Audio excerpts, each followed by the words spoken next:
आप पत्रकार साथी हैं, बुद्धिजीवी हैं, इससे पहले भी कई एक्सरसाइज ऐसी हुई हैं। लखनऊ में कार्यक्रम हुए, दिल्ली में हुए, डिफेंस एक्सपो लगा, बड़े बड़े उद्योगपति बुलाए गए, एमओयू हुए।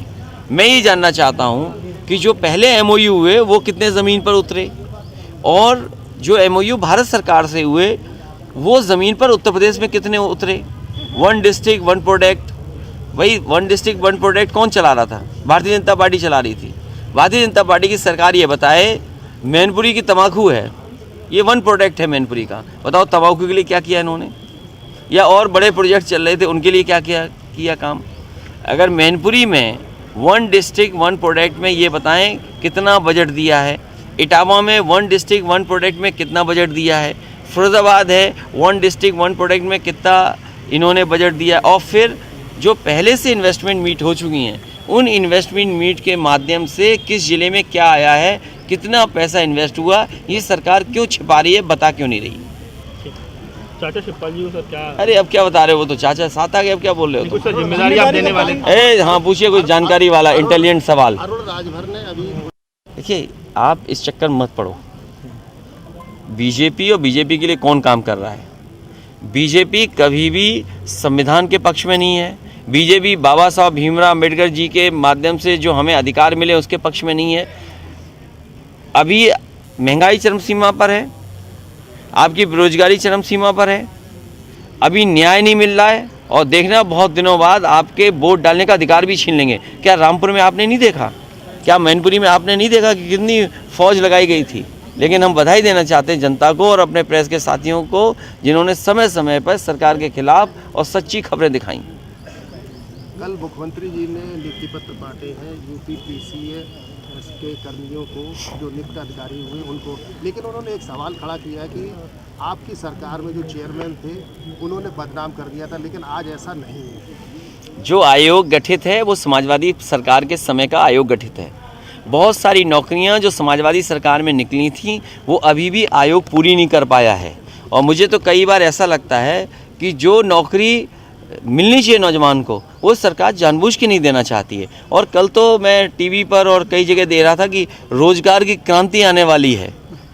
इससे बड़ा झूठ और क्या सकता है बीजेपी वालों का कि रोजगार की क्रांति। मुझे याद है फर्रुखाबाद में अभी अग्निवीर की भर्ती हुई थी, 1,26,000 लोगों ने फॉर्म भरा, मात्र मुझे लगता 200 नौजवानों को भी नौकरी नहीं मिली। अगर 1,26,000 फौज के लोग नौकरी भरेंगे और 200 की भी नौकरी नहीं मिलेगी तो कितना रोजगार चाहिए हमें भारत को? इस देश को सबसे ज़्यादा रोजगार की ज़रूरत है, इस देश को सबसे ज़्यादा नौकरी की ज़रूरत है, इस देश को इतना इंफ्रास्ट्रक्चर चाहिए जिससे लोग अपने आप कुछ काम कर सकें। पाकिस्तान के एक नेता हैं बिलावल भुट्टो, उन्होंने एक बयान दिया, उसकी आज पूरे देश में चर्चा है और जगह जगह प्रदर्शन धरने हो रहे हैं। देखिए इन बातों में मत उलझो आप, हम इतनी दूर नहीं जाते हैं। भारतीय जनता पार्टी अपनी नाकामी छिपाने के लिए पाकिस्तान, नाकामी छिपाने के लिए रंग, नाकामी छिपाने के लिए रंग, इस तरह के मुद्दे समय समय पर भारतीय जनता पार्टी लाती है। Thank you. हमें आपको इटावा देखना है मैंने। जिन कार्यकर्ताओं ने और जिन नेताओं ने बूथ पर पार्टी को जिताने का काम किया, जिन कार्यकर्ताओं ने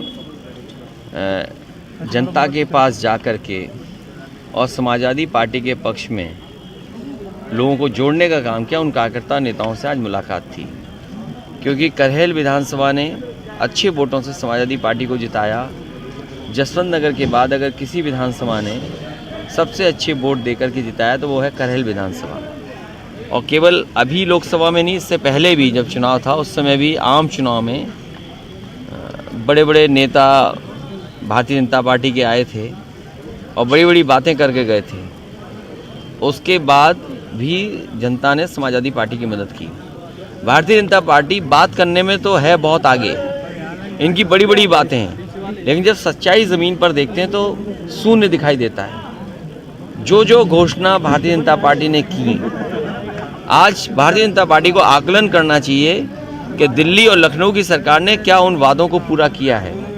आज महंगाई चरम सीमा पर है, बेरोजगारी चरम सीमा पर है, और हालात ऐसे पैदा कर दें कि न्याय नहीं मिल सकता। इस सरकार में अब न्याय की उम्मीद मत करिए। अधिकारी और कई ऐसे लोग हैं जो कुर्सियों पर बैठे हैं, वो भारतीय जनता पार्टी के कार्यकर्ता या पदाधिकारी बनकर के फैसला ले रहे हैं। अगर अधिकारी भारतीय जनता पार्टी के नेता बनकर के काम करेंगे तो न्याय कौन देगा?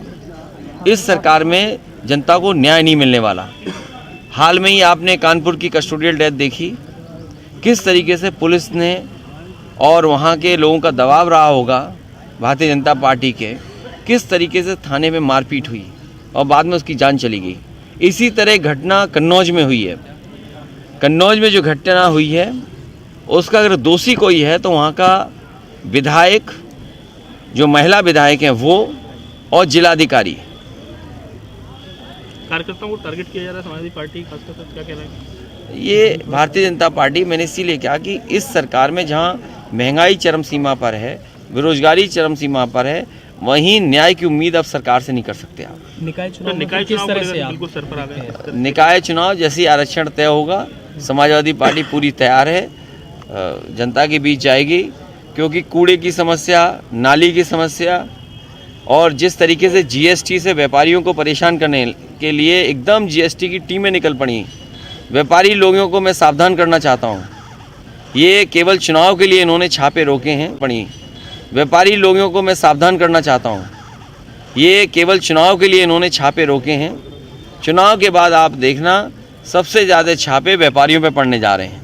क्या लग रहा है सर, आज खजांची को बुलाया और आपने ट्वीट भी किया कि हर रंग से प्यार है, ये हर रंग का मतलब क्या है? ये मैंने नहीं खजांची को बुलाया, खजांची अपने आप आया। और खजांची का जो पहनावा था वो रंग आप समझ सकते हो, बहस में है रंग, उस रंग पे बहुत बहस हो रही है। हालांकि ऐसी बात मैं नहीं कहूँगा, आप खुद चीज़ें जानते हो। भारतीय जनता पार्टी ध्यान हटाने के लिए और जब नाकाम हो जाती है तो ध्यान भटकाने के लिए इस तरह की बहस छिड़ती है। उसमें हमारे मीडिया साथी भी शामिल हो जाते हैं। कौन सा रंग, हर रंग का एक अपना अलग महत्व है। अगर इस रंग का महत्व है तो कोई ऐसा नहीं है जो सम्मान न करता हो रंग का, लेकिन केवल टारगेट इसलिए करना कि वो किसी एक धर्म से जुड़े एक्टर हैं या धर्म से जुड़े लोग हैं, ये भारतीय जनता पार्टी की सोची समझी रणनीति है, षड्यंत्र है, और हर आदमी जानता है। देखिए, जब बीजेपी एक्सपोज हो जाए, बीजेपी की ये स्ट्रेटजी एक्सपोज हो गई है, अब बीजेपी कोई नई स्ट्रेटजी लानी चाहिए। रंग है, जाति है, धर्म है, ये सब स्ट्रेटजी उनकी ख़त्म हो चुकी है। जनता निराश हो गई है। जनता चाहती है महंगाई का कोई रास्ता निकले, कैसे महंगाई कम हो, बेरोजगारी कैसे दूर हो, और हमारा प्रदेश और देश कैसे आगे बढ़े। ये तमाम लोग विदेश यात्रा पर गए हैं। मुझे उम्मीद है जब ये मंत्री विदेश यात्रा से लौटेंगे तो अपनी रिपोर्ट ये विधानसभा में टेबल करेंगे।